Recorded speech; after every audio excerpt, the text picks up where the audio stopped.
Come out to the coast. We'll get together, have a few laughs.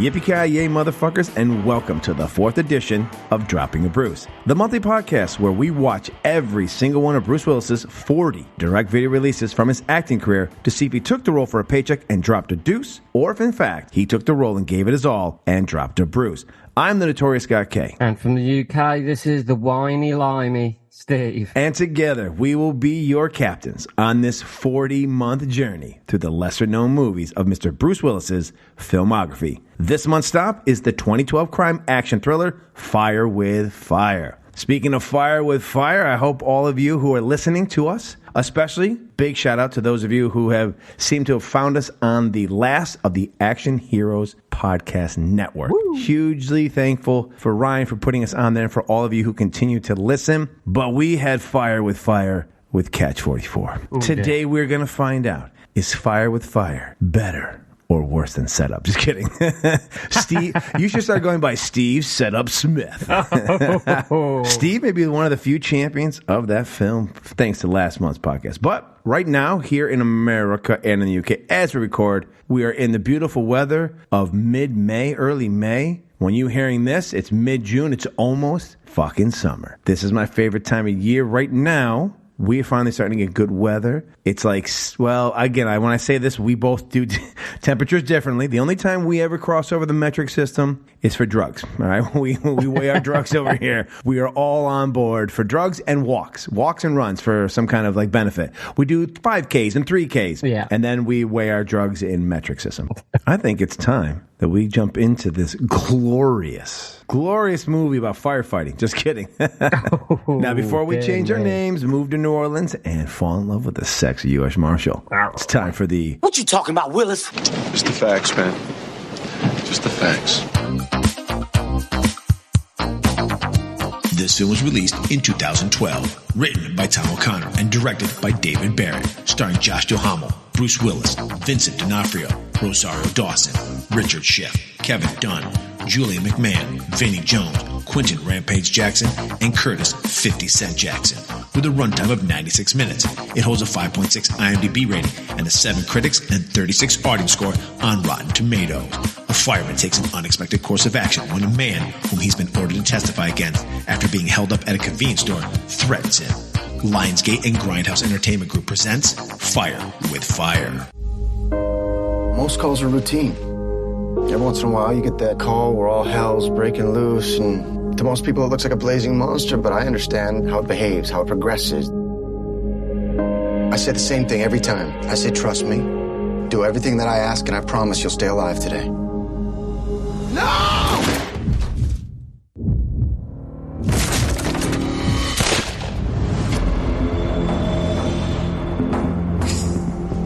You see the man you saw at the store, say his number. It's number 4. Step forward and repeat the phrase. Gary, Thomas Cole, man. Oh my God. Social Security number 434605. Hagen is a sociopath. He is a stone cold killer. Jeremy, we can't get Hagen unless you testify. So my whole life just goes away? I will put you in witness protection. Breathe, line up your target, and squeeze. I'll do it. Your new identity has already been arranged. You've been erased. You're a ghost, but you'll be safe. What the hell do you think you're doing? We're U.S. Marshals, not amateurs. I've been seeing someone. One day, son, I will find you.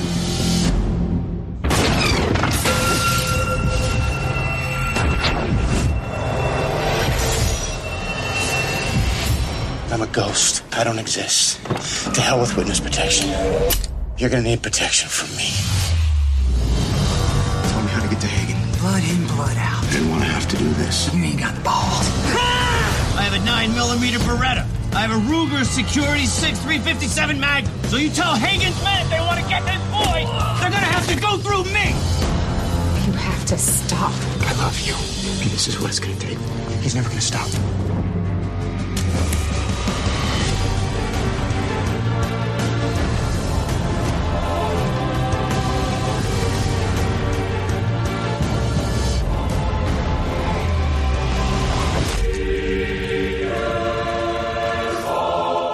got his dark side. Now, Mr. Willis plays Long Beach Police Lieutenant Mike Sella, whose partner and his partner's wife were killed by the head of a local neo-Nazi gang years ago. Now, thanks to some events, he has the opportunity to bring him to justice. Yes, Fire with Fire. That fantastic 2012 film. Let me get the folks a plot. Now you know who Bruce plays, but we should know the plot because the great Josh Duhamel, I think that's how we say his last name. Duhamel? I was pondering that myself. I just thought Duhamel. Yeah. Duhamel. It's like saying his last name. Josh Duhamel. Anyways, Mr. Josh Duhamel, however you want to say it. Josh D, for those of you in the know. Hey, Josh D over here. Josh, a big D over here. Hey. After Josh D's character, Jeremy Coleman, witnesses the brutal murders of a convenience store owner and his son, he barely escapes with his life, and he's forced to testify against the neo-Nazi gang leader. For his own safety, he is placed into witness protection. But when his new identity is compromised, he's forced to take the law into his own hands in order to get his life back and to save the lives of those he loves. That is the gist of this film. In a nutshell, that's it. So to give you some real quick precursors before we talk about the film, it's never a good sign when a film has 21 executive producers and was financed by 7 separate production companies. And especially when one of those producers is 50 Cent. 50 Cent. He's back. Red flag number 2, besides the 50 Cent, it was made for nearly $10 million. However, in its, little nod to it, it did gross back $2.5 million. That's, that surprised me. How much they made it for and how much it made back. Yeah, I was like, well, okay, maybe more than I thought. I did notice that myself, so I'm assuming that's international box office, so it had to be a cinema release in Had to be because of Mr. Bruce Willis's name attached to it. Well, I'm glad you brought that up, because I was thinking, well, if that made $2.5 million internationally, if that would have hit the cinemas in the US, that could have broke even. I don't know, maybe.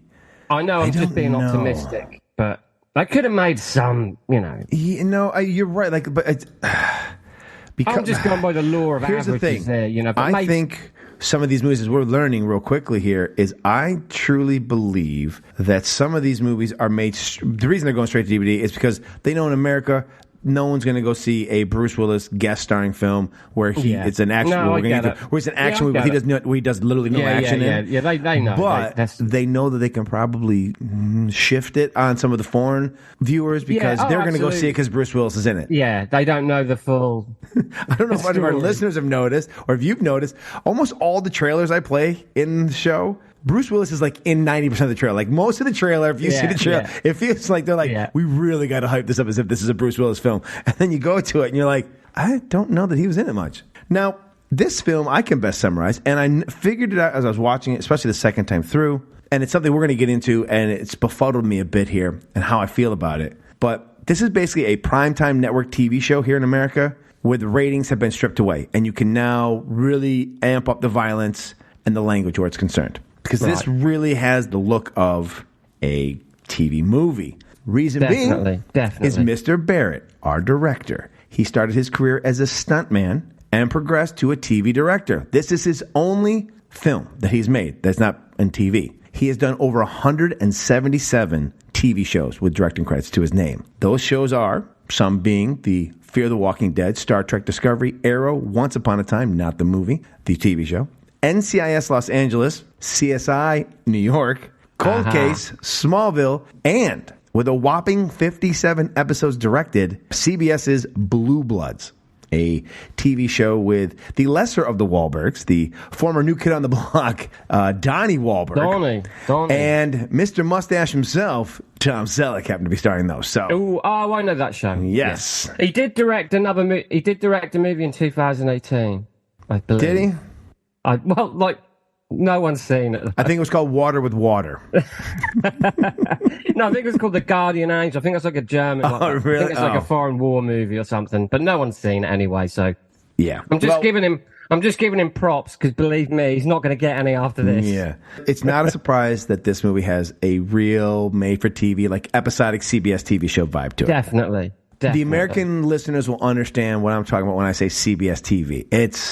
It's very homogenized, very whitewashed, very, I don't even want to say like leaning like in a conservative nature, because the way conservatives are in this country have really changed. But it's more for your grandparents. It's, hey, in 60 minutes, you're going to see a show. There's going to be a couple of things, but don't worry, at the end of the day, the trials and tribulations is going to wrap up, and the heroes are going to win. And you're not really going to care how they do it. And it's not going to be too demanding. No.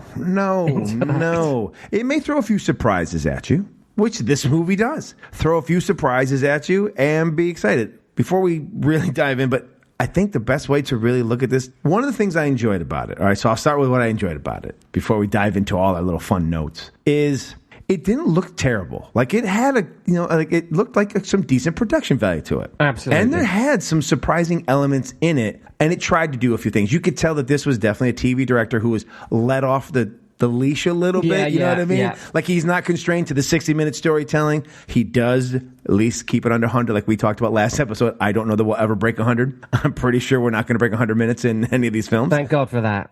But pacing-wise, we move along. I'll give him that. The drama, it looks decent. There's great supporting cast. I mean, the cast. Great supporting cast was fantastic. And they were all really good in their roles, regardless of if the subject material they were given was stellar. They really put forth some damn good performances. I remember sitting there going, God, I think like if this was a TV show, these guys are going for those guest starring Emmys. You know what I mean? They're really working hard in this episode to get that special Emmy because you pop into one show. I was like, they're really working hard at this. And its major failure is Josh Duhamel. And not his fault. I don't think... You know whose fault it is? He's miscast. But you know whose fault it is? Michael Bay. No. Michael Bay cast this cocksucker in Transformers. And he wasn't terrible in Transformers. Is that right? He plays something part of the military, like the Air Force, Special Force thing. He's not the major star, but he's like a supporter in it. He's not terrible. Yeah. But he's in there, and I think that this gentleman... A man's got to know his limitations, as Clint Eastwood said. Well, I think this man thought, hey, we can get him on the cheap. Because I don't think, of all the money they spent it on D'Onofrio, Willis, and the rest. I bet Duhamel did this for $5. He may have been the lead, but he did not get the lead's money. Well, you're going to get to star in a movie with Bruce Willis. At that point in time, that was probably still quite a... he gets to make out with a very, very lovely Rosario Dawson. I would have taken that role just for that as well. Yeah, got that right. You got that right. And again, I hate to always keep taking a shit on setup, and I apologize. I did enjoy this more than setup. Not a ton, but it moves along. Like I felt, even though story wasn't. Look, did we not know how this was going to end? Did we not know that at the end of the day, Josh Duhamel was going to be the guy who? I've seen these movies 1,000 times. Yeah. They are retread over and over, and I'm going to probably go out on a limb and say 75% of the ones we're going to watch down the road are similar in storyline, right? Like we're either going to get the setup where it's going to be gangsters or it's going to be the lone hero who only he can, the vigilante justice, only he, even though he has zero reason to even think he can do any of the things he's going to do. In the defense of the movie, though, I mean, not to get too far ahead of things, he gets his ass kicked a lot. Yes, I was going to say that's another positive is even where it fails in its writing, where it does succeed in its writing and directing, is that it knows that this guy has no... He's out of his depth. Way out of his depth. And he does, and also he does throw up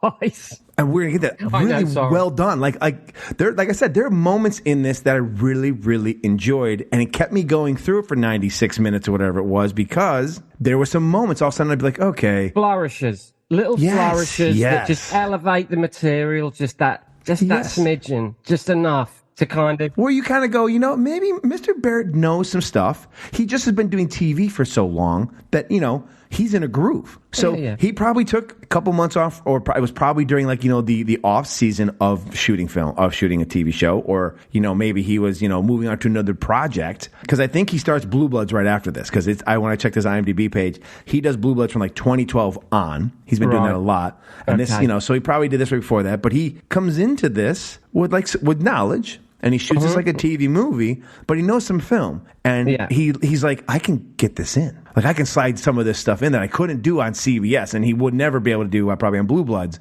But he's like, I can do a few of these fun little tricks. And to him, I say, good for you, sir. It's like, it's like the boss is away and you're like, you know what? Everyone's wearing Hawaiian shirts today. Like he's like, we don't normally do this here on set of CBS, but CBS isn't in charge of this today. It's a competently directed movie, definitely. Yes. Josh Duhamel, he leans a little bit too far into the Keanu Reeves school of acting for my liking, where you're good at what you do, stick to that. The running around, the punch and the shooting you can do, but when you try to emote, it kind of you can't quite pull it off. No. But I'm going to be very kind to this movie because I wasn't so kind last time. But yeah, he's got the looks, yes. He's in the movie for the same reason Felipe was in it. I think he's got enough presence. Looks. He's got enough presence. You can buy him as a bit of a rugged sort of fireman type, but wisecracking guy. Well, let's just say what it is. He shouldn't be doing the action, and they have a world-renowned action star who we're going to get into, and this may be one of those first movies I'm not thrilled with of his acting, and they have him do he literally is not there. So the guy who should be doing the action does basically none, and the guy who shouldn't does all of it. And you're kind of like, okay. And everyone else who's supporting this is fantastic. Even in the most ridiculous, sometimes written scenes, they are really performing. I wrote down a note, I'm like, this movie is confuddling me. Why am I sometimes loving this when the guest stars are on? And then the minute Josh has to take over, I'm like, fuck, there's no fast forward button. I'm like, can we get to the part where the guest stars come back in so they can help him along in this movie? You know what? Remember we talked about on Cheeky Bastards a couple months back about John Wick, where Keanu just says a couple of lines and shuts the fuck up and fights, and he lets the good acting do the good acting. Same should apply for this movie. Yeah, exactly. Dude, Hamill should have looked nice. Take his shirt off with the ladies, do a couple of kissing scenes, and don't say another fucking word. Just look pretty. Kind of getting at, really. Yeah. So he's not quite a fucking wet blanket, or he's got enough going for him. He does have a few things. Just falls a little bit short, really. Just falls a little bit short of being the leading man. So he's a lifetime Hallmark rom-com. Yeah. Good for that. He's good. Yeah, or even in Transformers, he's not terrible when he's the side guy. He's not. He needs to be the He's support. not Willis. He needs to be the supporting guy. He's not the lead. Yeah. Agreed. Definitely. Now we're going to start making fun of some things. Now let's take the fucking piss out of this movie. The first one. The only thing I can figure why Josh Duhamel's character is a firefighter is so that the writer could name this movie Fire with Fire, that from time to time, through plot points, Josh's character could get out of some jams by disabling fire alarms and knowing how to cut off other stuff. Like, it just was like it suited it. And then, so at the end, we could have this giant fire scene climax. Yeah, which was pretty well handled, though, to be fair. For the special effects, you could kind of see it, but it actually was pretty. For a little bit, I was like, "Is this real fire?" And then it was pretty good. I was a little bit worried about Rosario at one point. I was thinking, I hope you're going to take care of her here because she looks like she's in fucking trouble right now. Do you know where you can definitely tell that it's CGI'd in all the fire effects? When she's out the window shooting somebody. Right that moment you go, that looks really bad. But other than that, not bad. Not bad. Before I forget, not related to that, the fire business, but before I forget, I did find it funny that it was 15 minutes before the opening credit sequence comes in. Yes. It's the longest cold open ever. Yeah, but it's quite economic, though, what it does in that credit sequence, because it kind of tells you who everyone is without the film having to do it. That's one of my notes. Opening titles, pretty damn good. But you know what that is? That's television opening titles. That is television, yeah. I was sort of like, Jesus, that's coming a bit late, the credits. But then I thought while I was watching, I was like, well, at least you're kind of filling in like certain details here that maybe you should have done it in the movie because that would have given the movie a little bit more depth, perhaps. But yeah, I just thought that was funny that I had to wait 15 minutes for the credits. You're not, like you're some kind of epic movie. But yeah, so Vincent D'Onofrio, I mean... Oh, I was going to say, he's phenomenal, but that's so... When they introduce him, that's bizarre, too. It proves one of my points, but I think it may have proved one of your points, the one we're going to talk about right now. Yeah. So after Josh saves a very expensive thing of scotch for whatever, what the fuck ever, we just have to know that he's... Honestly, we just have to know he's a firefighter. Yeah, and he comes out and everyone claps, and yay for him. He went back to save an expensive thing of scotch that then the bartender gives him anyways. What the fuck are you talking about? Yeah, that was... Whatever. And then they're going to go have happy hour at his place at 7 a.m. And apparently we're supposed to believe it's 6 a.m. It looks like it's midnight. It looks like it's just like 3 a.m. in the morning. Yeah, whatever. So they go to a convenience store. It's somewhere in California, Long Beach area, that I guess doesn't have a gas station because his buddies go across the street to get gas. He walks in, and then out of the fucking blue, instantly, a couple of mooks come walking in the door. Oh, led by one of your own. I know. Fucking Vinny sorry, Jones. Everybody. Vinny fucking Jones. Fuck, and I love Vinny Jones, but God, he's one though. And when he's not useless. when he's not doing like in Lock, Stock, Two Smoking Barrels, when he's not in that range, when he's not with Guy Ritchie though, but when he's not with Guy Ritchie, he's just Vinny a fucking wood. Yes, he's awful. But that is a very, all that aside, that's a very peculiar scene in the convenience store. It makes no sense. An Aryan group walks in. It's a pretty crappy convenience store. You don't really. I'm not sure. Did you know the kid was the son? No. That just only after he gets shot. So and they say he shot his son. No. So, that's only like, there's no suspense there then. No. Because you just think he's a kid There's in no a reason store. for him to be Aryan. A thing I got on you for two episodes ago was poor writing of using the N-word. Yeah. In this one, they prove that you don't need to say the N-word for there to be a racist. They don't say it once in the scene. This guy's the head of the neo-Nazi Aryan Brotherhood. He's got a goddamn swastika poorly drawn and tattooed in the middle of his throat. Whatever. That made my fucking blood boil, yeah. Because I'm like, you've got this big-time Aryan, white power Nazi, and he doesn't say the N-word once. And I'm like, not only that, he's like this. He's like not a cuddly. He's like a cuddly racist. Yes. What the fuck? He's not even there to kill them because they're black. He just wants their corner store for some reason, which makes no fucking sense. We because never it's in a good to the location. bottom of that, do we? We never get to the bottom of that, do we? No. It's just so he could attempt to kill Josh Duhamel. We could go on the run, and then we have this whole story of him trying, see, this is my thing, right? I was just like, look, I stand by what I said about James Remar using the N-word, okay? I agree with you. I agree with you. You're a fucking racist. It wasn't James Remar I had the problem with. It's kill or be killed in that situation. Yes. It wasn't James Remar. It was your other wrestling buddy, UFC guy saying it. But what I'm saying is, in this, you've got the head of this like Aryan white power organization, and he's like this cuddly racist. He calls. Is he racist? That's the thing. He's got the swastika, but other than that, is he even racist? I think having a red swastika tattooed on your chest. But at the same time, none of the things he does is even motivated by racism. I know exactly what you're saying, but I think the fucking 7-inch fucking red swastika tattooed in your chest kind of gives it away. I get it. It would be like having a Ku Klux Klan member dressed in full regalia like they are like in Django Unchained. Be a crossing guard at a black school and just help kids across the street. Yeah. Like he just happens to wear that as his costume. He's not racist at all. He just dresses up as the Ku Klux Klan. It's just like, but they're trying to make him the most evil guy there is. It's almost like he lost the bet. Hey, just don't let him. We can't have him saying the N-word, though. It's just like, what the fuck? Even if they don't say the N-word, there's no point. Like, there's just no reason for him to. No, I know what you're saying. He kills the two black people, and you think, okay, this is definitely race-related. Yeah, I don't disagree. They don't say one racist thing when he somehow, for the dumb thing, he gets on the phone with one of the Crips.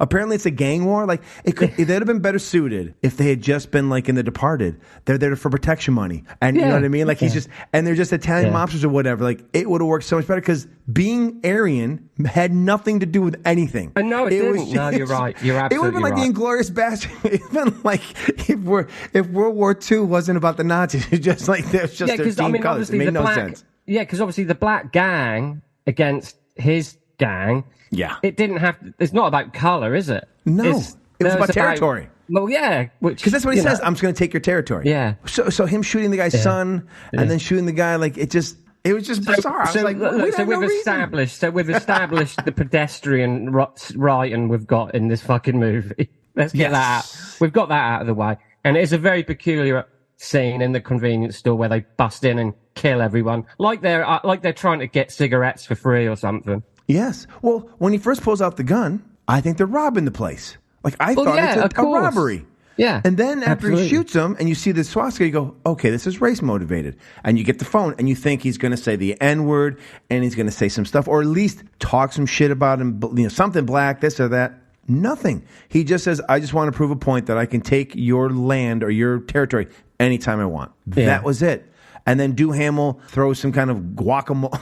Vinny Jones, right. as always happens, and he hauls off. He throws a jar of guacamole at Vinny Jones and escapes. He escapes, runs through this alleyway, does get shot by Vinny Jones, falls down, and luckily, who's he fall down in front of? His friends who were getting gas 6 blocks over. They just knew which way to go. He must have had GPS on him, and they tracked him where he was running. Yeah, I thought that was convenient. That was brutal. That was bad. So we're not off to a very good start there. But we get Bruce Willis early in the film. We do. He comes literally the very next thing is they arrest D'Onofrio's character, and we're going to have a whole big showdown. And Bruce comes in. And now it's the toughest thing I've written so far for this episode. Just say it, man. Just fucking say it. Says, it pains me to say this, but I think this is the first film that Bruce was mediocre at best. I wouldn't say he mailed it in, but he seems tired and seems to sleepwalk through this film. Maybe it was because D'Onofrio was so fucking electric, which he is. Like, this opening scene doesn't do what D'Onofrio becomes justice. He, actually, when he goes into the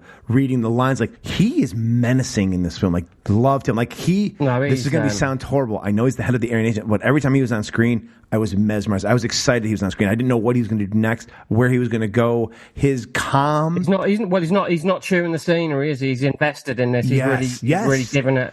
Every single person except maybe Bruce and Josh were invested in this film. Like, I truly believe. I think Duhamel was invested. I just don't think. Yeah, just out of his depth. Yes. Yeah. No, but I know what you're saying. You're absolutely right.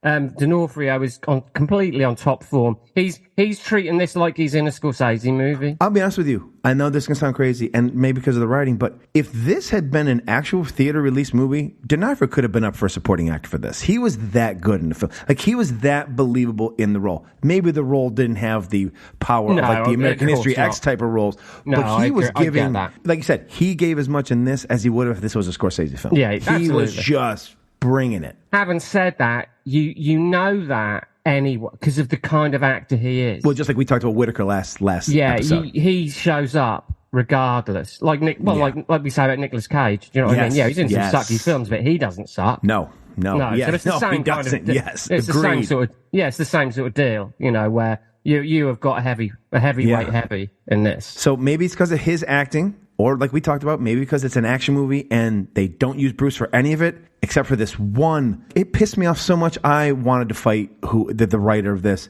Good or bad, for whatever we want to talk about with the meeting of the major characters. Like, many scenes have not had these powers, but the 90s really put together these powerful scenes where the two heavyweights would meet, and True Romance does it, and then they have it in the Heat. Like, the big guys meet up face to face, and they always have like this face of mano a mano before we get to the third act, and we're gonna settle things. Yeah. So we have this meet for no reason. There's no reason for these two to meet up with each other. No, not Nothing really. new is hashed out. Nothing's really said. But we have D'Onofrio and Willis meet up in some abandoned warehouse or whatever, and they just talk a little shit to each other. Mostly, it's D'Onofrio talking shit, basically kind of flaunting that he's the one who killed his partner and his partner's wife, but basically also being very vague about it, like as if he just heard about this happened. And he taunts Willis a little bit, and then Willis just basically leans and says, "You won't kill another person," or whatever. And then he turns around, and he's about to leave, and some fuckwad, maybe they were like, "Look, we can't have Bruce on set and not have him have a little bit of action."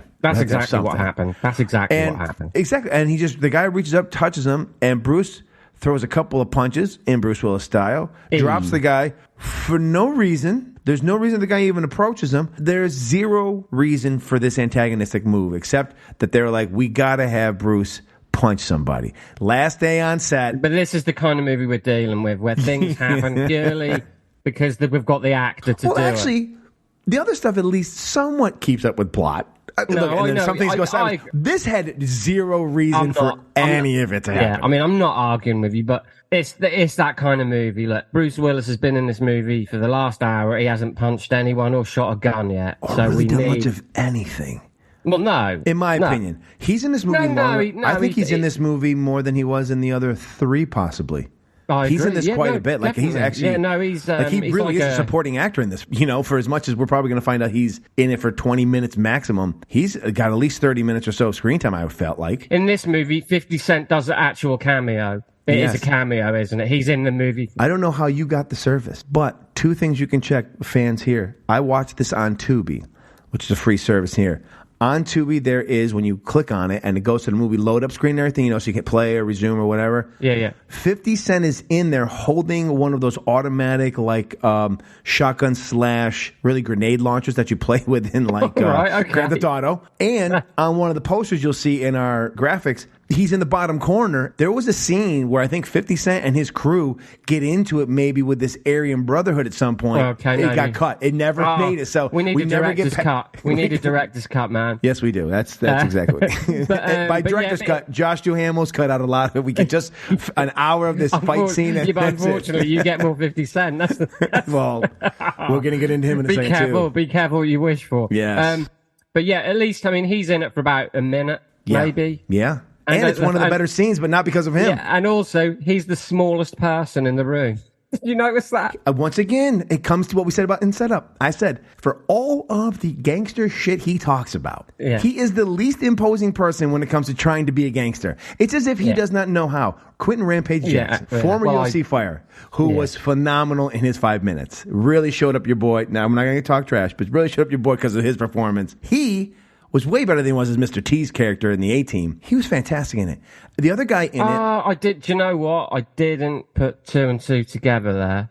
Yes, I didn't. He played. Yes. He did look familiar, but... Yep, that's him. Can't say I'm a fan of that either. So. The other guy, I can't remember his name, but he used to be a defensive back for the Oakland Raiders in football. He was more believable as a gangster. The two of them were far more believable as gangsters. They were so good, I would have believed them to be in Training Day. They would have been good in Training Day as the gangsters, right? Like, I was like, they're good. And then I was like, oh, who's going to be the boss? And we come around the corner, and it's 50. And I'm like, this dude's got the imposing presence of a fucking pigeon surrounded by, vultures. It's like, this guy is fucking a wet blanket. He's terrible. Yeah. Like, he should never have gotten to movies because any street cred he might have had with just his rap, in my opinion, is gone. I lost all of my... Now, he's also a bigger person. He said, look, let's not start going saying, I could beat up 50 Cent. I know I can't. I know he's a bigger guy than me.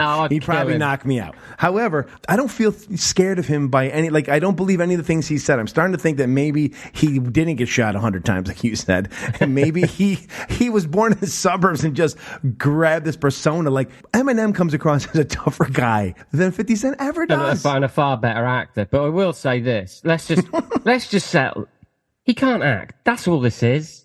He just can't act. Look, if you can read, just because you can memorize lines in the script, that doesn't mean you can act. And he just can't act. That's all it is. I think even the two guys who are in it, they're riffing on guys either they know or they were like when they weren't in their professional career, right? Like, so you would think he'd at least be able to just gangster it up like he was back in the day. Like, that's all you have to do. Like, hey, 50, I know you're a respected person now. Just be who you used to be before you became the respected. And drop back into that life. Listen, I don't know if you ever got around to it, but one of my recommendations on the Cheeky Bastards podcast, available wherever you get your podcasts, when I talked about Trespass, the Walter Hill movie with Ice-T and Ice Cube. That's presence. Yes. That's two guys giving it the big, we say in the UK, giving it the big one, giving it the...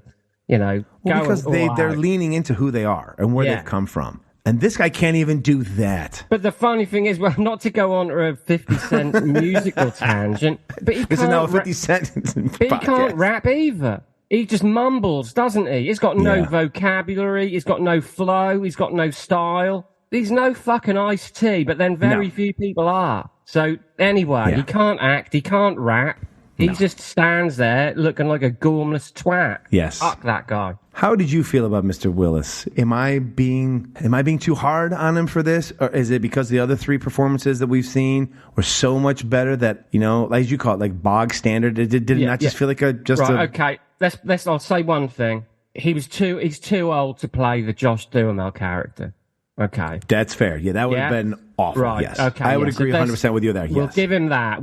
That's all I can really give him, though. I don't think it's not a well-written character. No. Look, this is going to sound like we're going round in circles eventually because he's a good actor. So he's fine at what he's doing. But he's been given nothing. Yeah. And he's not giving anything in return. Well, he can't. He's working with a banal, formulaic character. There's nothing for him to really do. Oh, look, Bruce Willis is in this. That's all you've got. You haven't got, Bruce Willis is in this, the assassination of a high school. Of a high school principal. President. Jesus Christ, we'll get that right eventually. We'll get it right one day. But in that, he's a kind of quirky headmaster. Yes. In the setup, he's almost like a, kind of philosophical, like, mob boss. Yeah. In Catch 44, he's a fucking messed up criminal mastermind. Who has peanut allergies but keeps eating nuts. Yeah, He can't help himself. Yeah. And in this, he's a cop who doesn't even really need to stand up. He's a cop who's no... He could have been sat down for every one of his scenes, apart from where he punches the guy.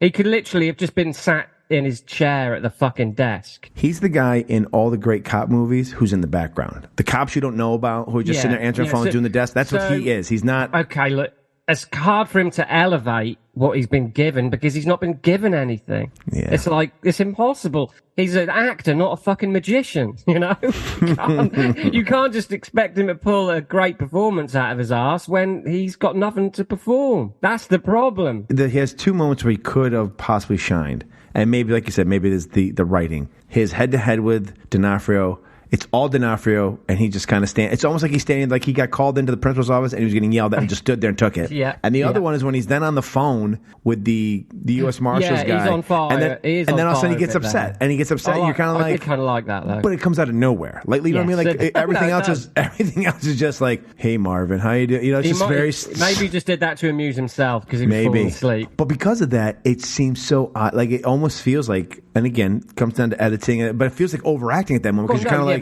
where did this come from? Yeah, there's no balance to it. That's all kind of, it just comes out of the blue. And it never pops up again. I cannot argue. Bottom line is, he's not given anything, which is unfair to criticize him about. Is what I'm saying. When I wrote some of the stuff down, it's like, he's just there. And that's the best way I can say it. He's just there. Yeah, you know what I mean? Like the sad thing is amongst all the other things that are going on in the film with a bunch of other actors, they're really putting in performances. Like you said, even Duhamel, he is doing mental gymnastics trying to figure out how to be this fucking firefighter turned savior. Yeah. And meanwhile, the real star, the guy, the headliner, is just kind of... This is the first film it does feel like he's... Not, he didn't mail it in, but he's just like... See, that's what I'm trying to avoid saying, because I don't think that's fair to say that. But he's not elevating anything. Like, he's not taking any of the material. He hasn't been given it to elevate. He's been given nothing to elevate. Yeah, but even in setup, he gives some of the better lines. It's a tough situation, because you're right, I agree completely with you. I'm just trying to word it in a way that it doesn't sound like I'm saying... Yeah, I'm not saying he just was like, I don't give a fuck, but... He doesn't phone it in, but he's got... It's almost like he's got no choice but to phone it in. He just does the job. He just does his job. Like, he just shows up, does the job. He's been given a menial task, and that's what he delivers. Yes. So, when you watch it, folks, and if you take a chance on this, you'll notice it. And like I said, some of it could be because of the other things going on around him with some of the other actors in this really putting out performances, whether this script or material even deserved it. They were really putting, like, Rosario Dawson's fantastic in it. And the dumbest love story makeup ever. That scene where he's at the fucking hotel room and they do this little cat and mouse koi game. Who's that for? Us, the audience? I knew it's the minute she came around the corner, I knew that they're banging each other. That is one of my gripes, because they're just in a relationship. So it's hard to really care about it. You don't see it grow. So there's just like within the click of a finger, they're boning. Yeah. And they're just in a relationship. I do apologize to any female listeners. This is going to come across as piggish from a male. And I do apologize, but I'm going to be honest. I'm just going to be open and honest. You are a pig. I was hoping that if we're going to have this stupid relationship sex scene, we were going to get some goods. That's what I was hoping. I was like, this has got to pay off somehow. If we're going to see her, if we're going to make up that Duhamel and her now. You wanted to see her titties, is what you're saying. I wanted to see something. Yeah, I did. I wanted to see a little something. Yeah. Do you know what? Actually, let's get the one thing. I bet you most women would like to see her titties too. I would have even been okay with if we see her titties, you throw a little of the old frontal nudity for Josh Duhamel. I'm all about everyone getting some of their own in the thing. Because later we get Duhamel, for some reason, we get his butt ass and his ass, and him showering and crying for some dumb reason after he, whatever. So the ladies get this weird, slow, melodramatic shower scene with him in it, and they get to see him basically naked in his ass. They just don't get the front. And what do we get of one of the most beautiful women to walk the earth? Not a whole lot of anything, and even in that scene, she's better than him. Like even in that scene, she's playing a strong female character. You chauvinistic piece of shit. I didn't say she was weak. I never said that. I said I would like to have seen her goods. That's all I'm saying. Look at folks, you're going to want to see her goods too. You're going to wish, like, God damn it. Yeah. Where were the goods? You're going to feel a bit robbed. All right, guys. But I should have known that this is like a CBS TV, and so we're going to get violence. This is the standard American homogenized TV show. We will kill every motherfucker in the room. We'll blow the brains out. We'll set them on fire. You will not see tits. You will not see any kind of goods, because children, we got to think about the children. I did think that was funny that because he's such a good guy, this Josh Duhamel guy. There is one bit where he shoots someone, right? And that's literally the only person he shoots in the film, but they're already on fire. So it's almost he shoots a couple, but I don't know, man. I'm not sure. But what I'm saying is, that's like I may be shooting him, but I'm just putting him out of his misery because he's on fire. So where it does excel is at least the movie. It gives us some melodramatic bullshit talking moments, but it, just like in TV, it jumps into some pretty interesting action scenes. Like, after they go to the gun range, because we have to make sure that we bang it on the head that he knows how to shoot a gun. So later when he has to shoot a gun, we go, oh, he's a fighter who knows how to shoot a gun. Know he can shoot, yeah. That did make me laugh, though. How the fuck she spotted that sniper at the beginning. Hilarious. It wasn't that she spotted it. She got out of the car like a Jedi and could tell there was disturbance in the fucking force. And she was like, this doesn't feel right. She looks like 100 yards away, and the sun, which is, again, dead in the sky. It's literally midday. Somehow, a guy who's hiding out in a house, I don't know, 4 or 5 football fields away, the midday sun is angling just perfectly to hit a glint of his scope, and then she sees the light, and then she's like, yeah! But give the guy credit. The bullet dance back and forth where we see where the bullet goes, and they go, okay, no, I'll give you that. And then Josh Duhamel for some reason just turns into fucking Cherry on Fat, and he's jumping around with fire and guns like he's not even that though, but like I thought they killed, and I was like, oh, they just killed Rosario Dawson. Now look, I don't know the exact caliber that the gentleman who used to be in the show here, Nip Tuck, was firing. It wasn't a 50 cal, thankfully, because the bullet would have ripped her head clean off, even just going by it. Stop bringing reality into these movies. I know, but drives me nuts. Don't have a fucking headshot. Hit her in the shoulder. I know about reality, but come on. Just grazed her. Yeah, just grazed her perfectly. But then she bleeds from it. Like, if there's one point, it looks like she's bleeding all of her blood out of her head. Josh Duhamel's covered in it. Her face is covered in it. We see her, 2 days later, she's been flown out of there to Arizona. Not even a stitch, a bandage, a scratch. Her hairline is perfect. Nothing. She has survived. She's a super cop. She's a Jedi. She healed it. Yeah. But the funniest part, it's not all that bullshit. The guy, the weirdest thing is the guy in the van, he pulls out so they can pull in so they can shoot him, which is the fucking most ridiculous setup ever. He comes back after they're not all down, and then Duhamel's shooting at him, and he gets him and literally kills him. And they're there to kill Josh Duhamel's character. The guy who's doing the sniper gets out, gets in an SUV. He is coming across that field. I'm like, he's going to ram him. I'm like, okay. He hits the fence. We have some kind of CGI fence fly to camera. He makes the turn. In my head, I'm going, Duhamel, drop this bitch. Grab the gun. You are fucking pinned down. You have no defense right now. He gets out the vehicle, gets his buddy, and they haul off and get Wendy's or some shit. Like, he doesn't stay to finish the job. Fuck your buddy. You walk over there, you put two in them, you put your buddy in the car, and then you drive off. I thought, what fucking monkey ding shit is this? Here I am thinking, this has got some real, I'm like, the stakes are high. I'm like, oh, what the fuck? That's my thing. I was like, there's no one else watching me. I looked around my living room going, what the fuck? I was looking for somebody. Just greeted with disappointment after disappointment, really. In this film. Then we get him yelling at the marshal. I need to see her right now.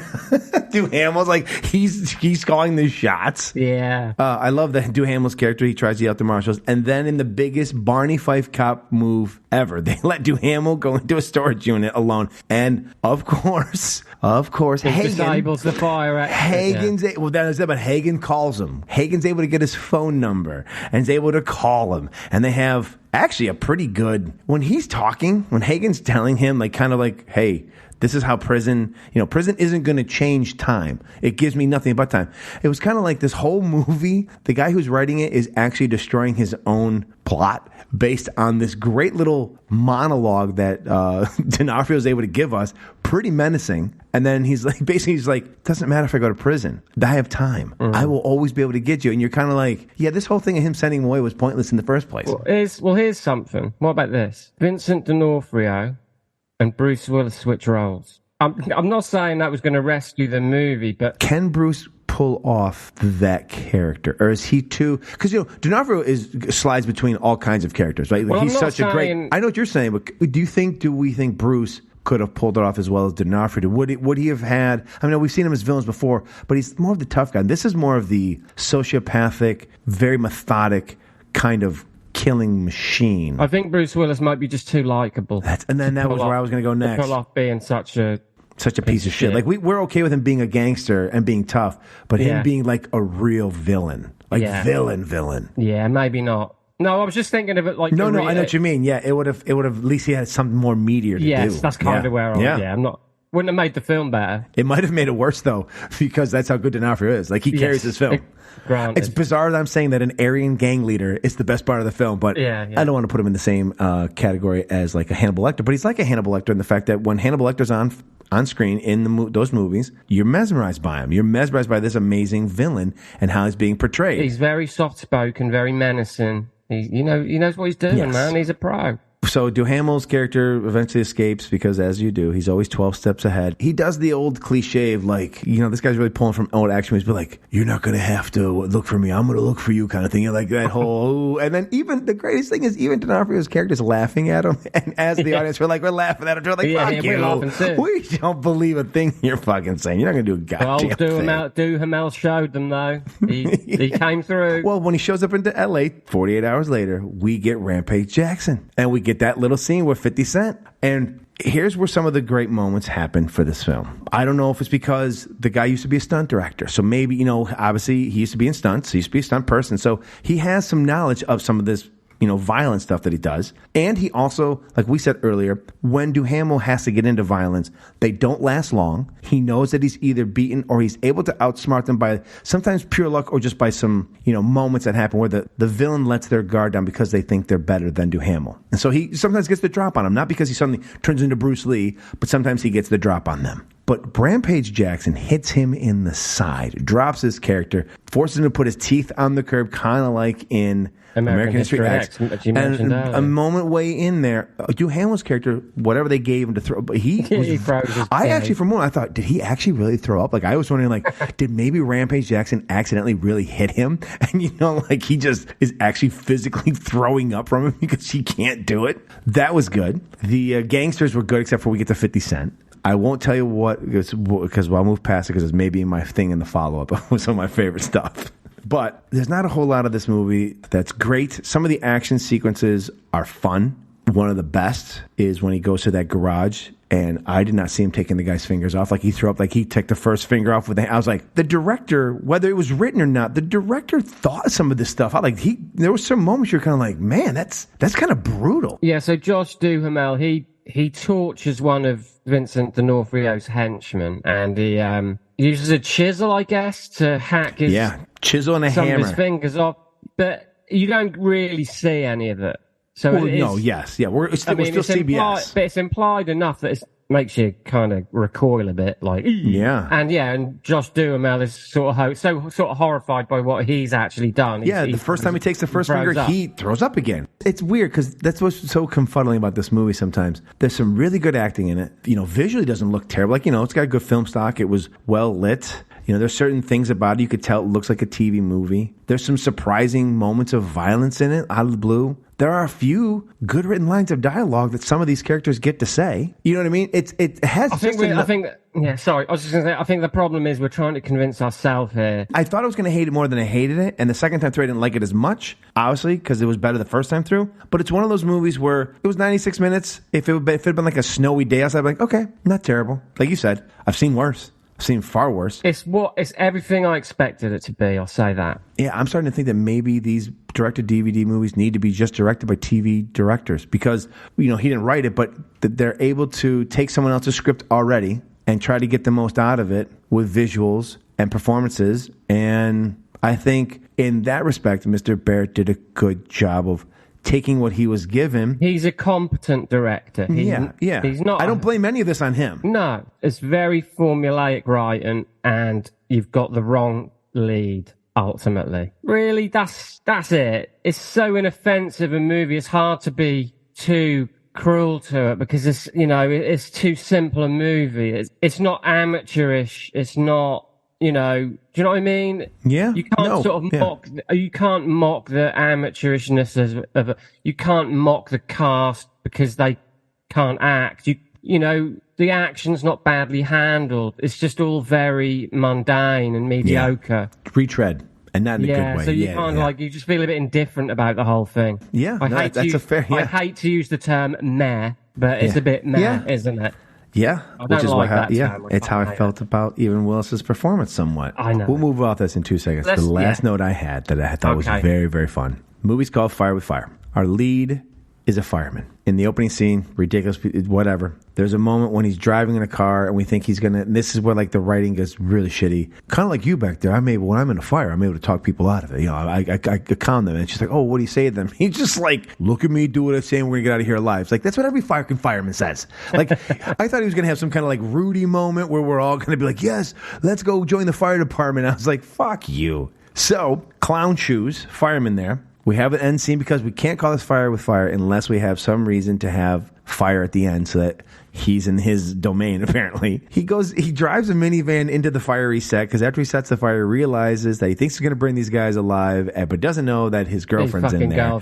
And now he's going to go in and save her. So he's in full regalia, in a scene that you should have known. This is one of those hit you over the hammer that he needs his fire equipment for reasons that we didn't know, but then it'll pay off later. So he drives in, full suit, helmet, mask. Full on fire. This is a 4-alarm fire. This is the kind of fire that basically the fire department is called to put out before it spreads, but it's not saving the building. The structure is going to be done. Goes in, mask, helmet on, like a fireman should. Within 2 to 3 seconds of getting out of the vehicle and being in the fire, knowing that the girl he's in love with is possibly in danger and may very well need this mask to help her get out of the smoke, which there was no smoke, which is interesting. But anyways, out of this fire and smoke, he takes the mask off, leaves it behind. He also leaves behind the helmet. It's almost as if part of one of the 21 producers on this film was one of the hair care product companies. They're like, God damn it, we want to see his hair in all its beautiful gel glory. He's going in there without the helmet and the mask. It was the most ridiculous thing ever. They send a firefighter in to save a girl, minus the majority of the fire equipment he needs. And my last, before I turn it over to you for your last word, how did Vincent D'Onofrio's character survive the axe, which you knew was coming, to the heart? How did he keep going? That was embedded in his chest. That wasn't a flesh wound. That cocksucker was in. I'm just wondering how he didn't die immediately. Well, he's a pretty burly guy, isn't he? Maybe it didn't penetrate his rib cage quite much. It's like, there's a weird bit when the whole fire action sequence. There's a guy who, like, I don't know if he gets shot out of a window, but he's on fire. I know what you're talking about. And why is the fire hose hanging out of the window? Why is there a that's like that he can. They could not afford to get one of those jump pads so he could fall out and land on it. So he had to slow rappel while on fire down so he could land in the thing to die. Down a window. And then 2 feet from the bottom, then he fell into the trash and made a big bang. Yeah, so there's that. The whole Vincent D'Onofrio with an axe in his chest shooting at the good guy bit. I've seen many a Van Damme movie. I've seen many a Seagal movie. Oh yes, I know. So yes. There's villains capable of some fairly adrenaline-fueled yes kind of rage, aren't they? So. Maybe he was coked up to the gills like Tony Montana and Scarface. For all we know, he was pretty much a choir boy. He may have been ahead of the area, but he was pretty even keel when it comes to racism. Yeah. So I don't really know, to be honest. I don't know the answer to that, but maybe he was. Yeah, he's just white. White power, man. The power of being white kept him alive. It's a combination of white power and white powder. Maybe he was fucking coked up. Which I don't think he was on either. I don't think he was on a white power trip or on white powder. I don't. Well, no, I don't know. The most confuddling, the most Boy Scout Aryan leader we've ever had in the history of the Aryan Brotherhood. Cuddly racist, Vincent D'Onofrio. Lieutenant Seller, with all due respect, this water's a fair bit deeper than what you're used to. You're absolutely right. I'm just a small-town cop. So if you could help me and pick out some small words and explain to me exactly how you're going to protect this guy. Well, you know I can't provide you with any details. Just tell me what kind of protection you have. Well, the full weight and resources of the United States Marshal Service is being brought to bear. Yes, I can almost feel it right now. How about this? Why don't you just give me the boy? All right, he can sleep on my couch. I got cold beer in the fridge. I have ESPN on the TV. I have a 9mm Beretta. I have a Ruger Security 6.357 Magnum. A Remington 86 tactical shotgun. So you tell Hagen's men if they want to get this boy, they're going to have to go through me. Do you understand that, you third-grade motherfuckers? Lieutenant, I realize how much this case means to you.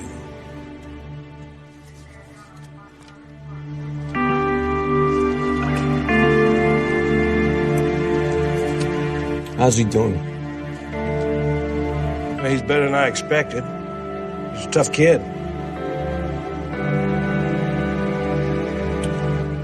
I want you to tell him something for me, please. I want you to tell him that I said I'm sorry. Did you hear that? Tell him I said I'm sorry. You should tell him you're sorry, too. Favorite scene. We just talked about it a few minutes ago. For me, it was the torture scene in the garage where Mr. Duhamel, he removed some fingers from Aaron gang member. And I think what tipped it for me was not only him removing the fingers, but him getting violently ill afterwards. Like, he didn't go from, a lot of these films like this, or even from the action days that we know of. You got your Joe Blow, who suddenly now becomes a vigilante, and they're able to stomach some of the worst, heinous stuff they have to do in the name of revenge. And at least Duhamel's character felt very grounded for the fact that, yes, he's removing a guy's digits, but it's even taking a toll on him. Like, he's like, Jesus. So I appreciated that. That was my favorite scene. That wasn't that of hilarity. I've got plenty of hilarity scenes, but of my actual scenes I actually gave a nod to, this would be my favorite. Sir, what would be yours? Right.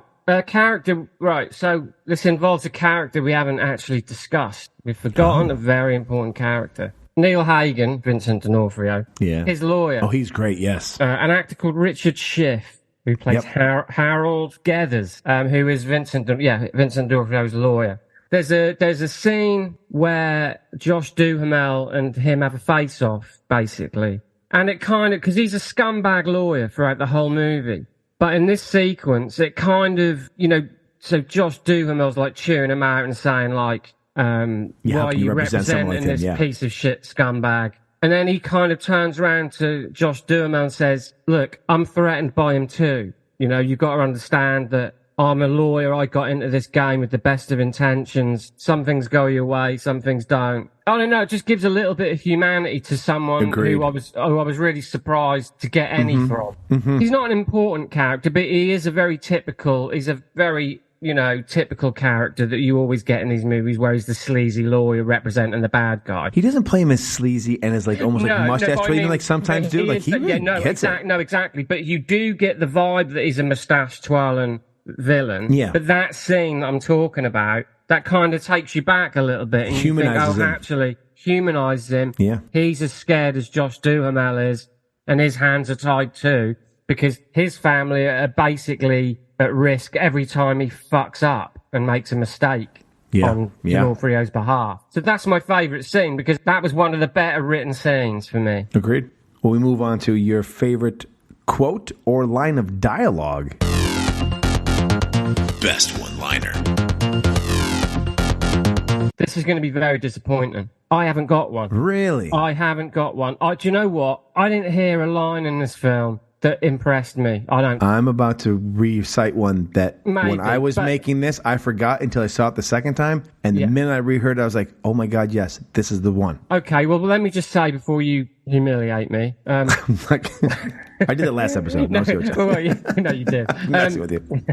What I wrote down was my favourite scene was the exchange between the lawyer and Josh Duhamel. My favourite dialogue is that scene. Okay, that works. I will take it as a twofer. Not a particular line. Nothing gets said that was like fucking, Oscar worthy. But I was just impressed by it, and really so really the dialogue in that scene and that scene itself, I thought elevated the material a little bit. So I haven't got a line, but that scene, the dialogue in that scene, yeah. It's rare that a lawyer of what they're going with, the sleazebag lawyer, that gets a chance to actually explain why they're doing what they're doing. Usually they keep him as a one-note lawyer. You weren't expecting him to have to either. So it just stood out to me as actually. I expected somehow Duhamel was going to take the gun and kill him or something like that, and force him to tell him where he's going to be, and they didn't. Yeah. So there you go, really. So I copped out a little bit there. Now, my favorite line comes from when Rampage Jackson brings in Mr. Duhamel, and they're in the back selling guns. And there's a plethora of guns. And the only gun Josh Duhamel wants, he wants a Glock 21 or whatever, because that's the gun he learned on. That's right, yeah. And this is after Rampage Jackson has told him, we got AK-47s in this bitch. And he's like, this is the gun I learned on. And Rampage Jackson retorts as, I learned to fuck on this dumb bitch at the rec center. Her grill all fucked up, teeth all sideways, throwing gang signs, titties hanging them out. Man, I hard banged that shit, man. But then I upgraded. You know what I'm saying? I fucking loved it. No, I'll give you that. It was so good. So good. He made the most of his moment. He made the most of his moment. I was like, which is what I was saying. Where the fuck was 50 Cent? How can he cannot do the same? Like, Rampage was amazing. I'm like, how can he not? No. What I'm saying is, what I mean is, you produced that movie. You could have had that shit. You could have said that shit. Yeah, so good. He delivered beautifully. Best performance. We might have the same, but for me, it's Mr. Vincent D'Onofrio. He is spectacular. Even though his character is very weird, like how they've created him, what he is, but he does the most with everything he has. He's menacing. He's not mustache twirly. He's not over the top. I mean, he could have absolutely chewed up the scene and gone. He could have gone full on crazy if he wanted to, but he doesn't. I know I'm saying this about a guy who plays a neo-Nazi, but he was a spectacular villain. He was mesmerizing on the scene, and he did get a lot of the good dialogue, or at least he was able to make the most out of the dialogue he had to say and really make it powerful and effective. Even if it, was just standard villain talk, he really sold it. That, for me, had the best performance. And for you, sir? The same. That's almost like he has to be. You can't possibly pick a better character in that film than him. I don't think, really. No. That's a bit like a no-brainer. That's a no-brainer, really. Some of the guys we talked about, even we missed Kevin Dunn, who played the U.S. Marshal head. He was good. Like, there are moments. They're only in there shortly. You know what? I'm so glad you mentioned Kevin Dunn, because I wrote that down, because I love Kevin Dunn, and he's been in everything. I think he's been in everything ever made. Feels like it, yeah. He? He's one of them guys. Great character actor. He's in fucking everything from Seinfeld to this. He's in everything. But yeah, he was great too. But without question, Vincent D'Onofrio is the MVP. Favorite character. And now, sir, your favorite character from this film? Neil Hagen, Vincent D'Onofrio again. Sorry to sound like a broken record here, but he is the man of the movie. Yeah, the man of the match. I will give a special shout out though to Rampage Jackson's character, because for a gentleman to have such a small role and not be one of those good side actors that you've ever heard of, and he's a UFC fighter who went into acting, he made the most of his 3 to 5 minutes on screen. He was really, really fun. I'll tell you what I'll do, just to kind of mix things up a little bit. Vincent D'Onofrio is my favourite actor in the movie. I'm going for the lawyer. Okay, fair. He was my favourite character, actually, because that scene that really did stand out to me. So I'm gonna give him some props, as 50 Cent would say. And I will give it then to, because obviously Vincent D'Onofrio was the best performance. I will give it to the most, maybe we'll call it the most surprising character, but it was Rampage Jackson. When I saw him sitting around the car, I'm thinking, he's gonna suck, and I fucking loved him. I fucking with the limited, I learned to fuck on this dumb bitch. With the limited screen time he has, he shows up, kills, and like I say, the lawyer, that he was good. So definitely my favourite character was my favourite actor was Vincent D'Onofrio. My character was the lawyer. The moment of truth. All right, now time for our moment of fucking truth. And we start off with a tough one because we always start off with Mr. Willis. Did Mr. Willis drop a deuce or did he drop a Bruce on this? This was very tough one for me because the last 3 films, he has been electric in all of them. And if you've listened to the podcast up to this point, even though we're still in its infancy stages, we have been very, very pro Bruce Willis on his abilities in those first 3 movies. Regardless of whether the films themselves were good or he had the right material, he has been something. But in this film, he's so subdued and just seems to be there because he has a name and that probably brought the money in. Or maybe, like I said, I feel this way because D'Onofrio is so mesmerizing when he's on screen that he really does overshadow Bruce's presence in this entire film. Like, there are times you forget Bruce is in the movie until he shows back up. That's how inconsequential when he's on screen it really does feel. And again, I've been dealing with this all day figuring out how I feel. Yeah. It's also could be because he's an action hero that doesn't do a single action thing really in this movie except for some bullshit 2-punch chump thing he does it near the end of the film. But if we're going to be a true legitimate podcast talking about what he really delivers in the film, regardless of what the content is, because others are given small moments, I will have to say, even though this pains me, and I'm sure you may disagree, and it hurts, but I do think this case, he dropped a deuce. Like you say sometimes, maybe not a giant shit. Maybe just a little nugget was pinched off and it fell out. But he just seems to be going through the motions and sleepwalking his way through this. He's not terrible. Not like he's not acting. He just looks tired. Like he looks like maybe they just had their younger kids. And I was going to look that up too. But he looks like he hasn't got much sleep. He's just kind of walking through this. They're just like action. He says his lines. They do 2 takes. He gets the fuck out of there kind of thing. That's what it felt like. Where in the other films, even if he's been given a little bit more, he really dives into them. I mean, even in setup, he's only in there for a little bit and he doesn't have the greatest stuff to do. He finds something out of it. He really makes it worth it, you know? For me, though, I hate to say it, this is the first one, but I think in this case, for me, he drops a deuce. He most definitely dropped a deuce. Mr. Smith, your take on Mr. Willis's performance. Yeah, well, there's only one way to say this, really, is that he's not given a good character. The character hasn't got much to say or do. So I agree with you. This is Bruce's first deuce. But look, you know, you can blame all these things, but he just doesn't seem really. He's sleepwalking through this one. Yeah, he just doesn't seem invested for nothing in this one. He's like, yeah, I'll take the check. But you know, there's nothing but the only thing I can say in his defense is there's nothing to be invested in. This is true. Yeah, it's a deuce. It's a deuce, kind of like on a technicality sometimes. Because you just showed up for the paycheck. Yes. Yeah. Unfortunately, yes. Look, there's nothing. Sort of like there's nothing for me here. But I can't turn down $3 million for a week's work. Yeah. Kind of situation. So, you know, you live by the sword, you die by the sword, I'm afraid. You showed up for a shitty movie with a shitty character, and you were pretty shitty in it, so... Yeah. All that shit means a deuce. Well, there's no other way around it. It's a deuce. He most definitely dropped a deuce. All right, finally, is this movie a Bruce or a deuce? I think some of you know we're headed this. I'll be honest, it was a bit of a conundrum at first. Not that it was going to be a Bruce, but we've argued in the last 2 films about certain things. And this one, it was competent directing. This gentleman was brought in because this gentleman knows how to direct because he does it in TV without having to be a writer. He was not a writer at all. The last 2 movies we did, one of the directors, if not the director and writer, was also a writer. So like in Setup, there were 2 writers, but one of them was also the director. So they're full at fault for how their films did and didn't turn out. This gentleman did what he does in TV land, got a script, squeezed every last bit of juice he could out of it. So for that, I'd give his directing a Bruce because he worked his ass off. But the film itself has a ridiculous third act. There's way too many cliches. And Josh Duhamel, again, like we said, I don't think it's his fault, but he's out of his depth. I wouldn't have turned down being in this role. So I don't blame him for taking the role. But he's not a lead actor, especially for this action movie.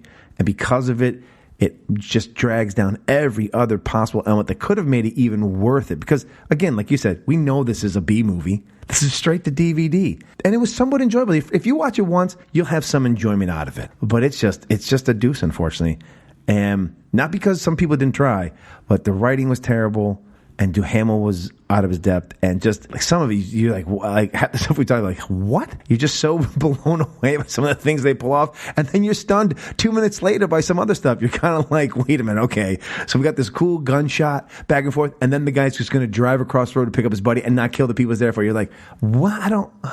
So for me, unfortunately, I do give Mr. Barrett credit. You know, I'm glad for him that he has a good career in TV, and I'm sure he does a hell of a job in the TV world of churning them out in 60 minutes. But for me, unfortunately, I'm going to have to say this one is another deuce. This film was definitely dropped a deuce. Yeah, I couldn't agree more. This is definitely a deuce for me. Like, to go back just briefly over what we've said about the other films, you know, whereas I was sort of saying, look, in the setup, you know, a man's got to know his limitations. They knew their limitations. Catch 44, I think the guy was a bit egotistical and couldn't make it work. In this one, I agree with you completely. He's a competent director. He's been given a very formulaic movie with a very bland leading man. And I don't think there's many films where the villain can carry the movie. That's just too much of an ask. It's kind of like saying Alan Rickman carried Die Hard. Yeah. No, or he's even a great Anthony villain. Hopkins carrying Silence of the Lambs. He didn't. Yeah, He was great. He's great. Yeah. He's great. But that's not enough. No. Is what I'm saying. You need the mano y mano. You need the good and the bad to carry. Exactly, yeah. So, you know, a younger Bruce Willis against Vincent D'Onofrio, you may have had something. Yes. But on this occasion, yeah, you're just given the wrong lead, a weak script. He's probably going to... He's a TV director, you know. So he did his best. So I don my cap to him. But ultimately, you know, this is a deuce. This is an all-out deuce for me. This film was definitely dropped a deuce. There's not even peanuts in it. They didn't get peanuts. Those are burned up. Maybe a few shards of sweet corn, but no, that's it. I hope then, now that we've got 4 in the books, I hope that those of you who are still listening and will keep on this journey, because we got 36 to go. But July is coming up, the 4th of July here in America, as we celebrate our independence from that limey son of a bitch. However, I wish I could say it's an exciting one. But I do believe we get another team up. Maybe not a team up, but at least they're in the same film. Mr. Willis and 50 fucking Cent will be back in July. Oh, no. For the 2014 action thriller, The Prince.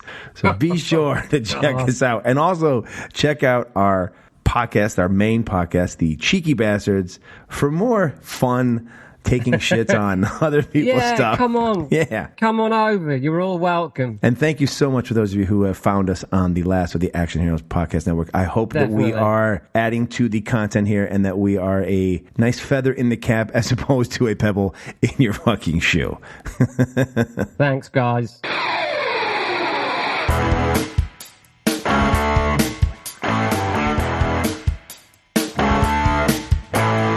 And that will do it for our 4th episode. Please feel free to reach out to the show on the show's socials, which can be found in the show notes, and tell us what you thought about this film, how you feel about Bruce as an actor, or even to let us know what you think about the show. We'd also greatly appreciate it if you'd give the show a like, leave us a review, and follow the show on the Last of the Action Heroes Podcast Network, where you can find other amazing podcasts dedicated to such iconic action stars as Stallone, Lundgren, Van Damme, Schwarzenegger, and Seagal. The link to the network can also be found in the show's notes. So won't you please join us again next month as Steve and I will be reviewing Bruce's role in 2014's action thriller, The Prince, to see if he dropped a deuce or if he dropped a Bruce. Until then. Yippee Ki-Yay, motherfucker.